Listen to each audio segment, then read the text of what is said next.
साक्षात्कार के क्या अर्थ हैं और वह कब होता है?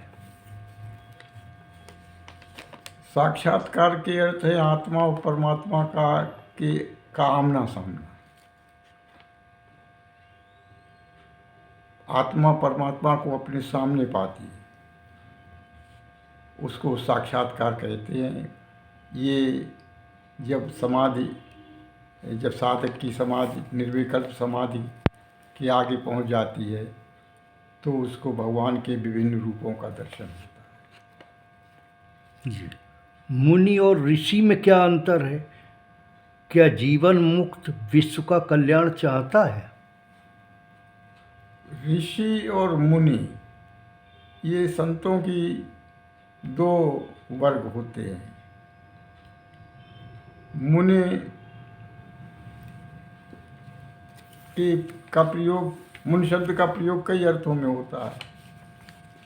मुनि जो है वो ज्ञान योग की सर्वोच्च अवस्था को भी वो कहते हैं। ऋषि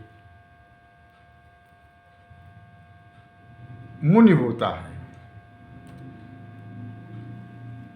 वो संसार की सेवा में रत रहता है। उसकी तीन वर्ग होते हैं: ब्रह्म ऋषि, राज ऋषि, देव ऋषि। ब्रह्म ऋषि ब्रह्म ज्ञाता होता है, जैसे शंकराचार्य थे। राज ऋषि कर्मयोगी होता है, कर्म करता है और साधना भी करता है, जैसे जनक थे। देव ऋषि भगवान का यशगान करने वाले ऋषिगण होते हैं, जैसे नारद मुनि थे, जैसे कवि लोग हुआ करते हैं। तो ये तीन अलग अलग कैटेगरीज हैं। विशेषता ये है कि ऋषि लोग अपने मोक्ष की कामना नहीं रखते,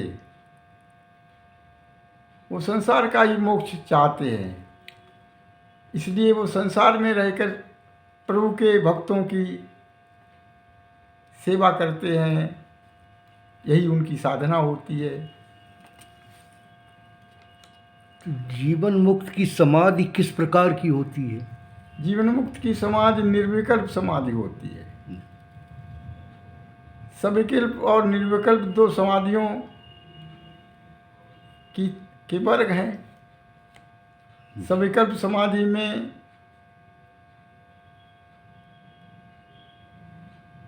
साधक के सामने परमात्मा का सच्चिदानंद स्वरूप रहता है,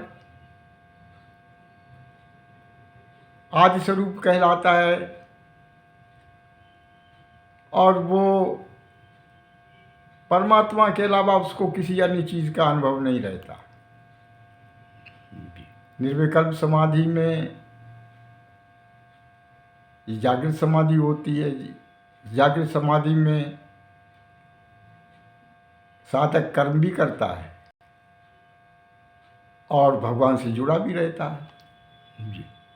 तो भगवान का सच्चिदानंद रूपी अंतर्यामी रूप भी और सच्चिदानंद रूप भी दोनों रहते हैं। जी। वो साधना काल में प्रभु से जुड़ा रहता है, लेकिन कर्म करते समय वो प्रभु से और संसार दोनों से जुड़ा रहता है। जी। तो मुनि किस ध्यान पद्धति का सहारा लेता है? मुनि अपनी साधना में सबसे पहले तो इंद्रियों और उनके विषय का संबंध विच्छेद करती है मुनि। इसके बाद वो ध्यान प्रक्रिया के सहारे विभिन्न चेतना के विभिन्न स्तरों से उठता हुआ पृथ्वी लोक से चंद्रलोक में जाता है, चंद्रलोक से सूर्यलोक में जाता है, और सूर्यलोक के बाद उसका परमात्मा से साक्षात्कार होता है। वो जीवन काल में ही ये दशा प्राप्त, ये अवस्था प्राप्त कर लेता है। और जीवन मुक्त भी दो तरह के होते हैं। एक तो जिन्होंने अपने संस्कारों का विनाश जीवन काल में कर लिया है, या कुछ ऐसे भी जीवन मुक्त होते हैं जो अपने शेष संस्कारों के भोग को स्वप्न द्वारा भोग करते हैं। परमात्मा के साम्य रूप कौन कौन से होते हैं? परमात्मा के दो रूप होते हैं, एक साम्य रूप, एक उग्र रूप। साम्य रूप को शांत रूप भी कहते हैं।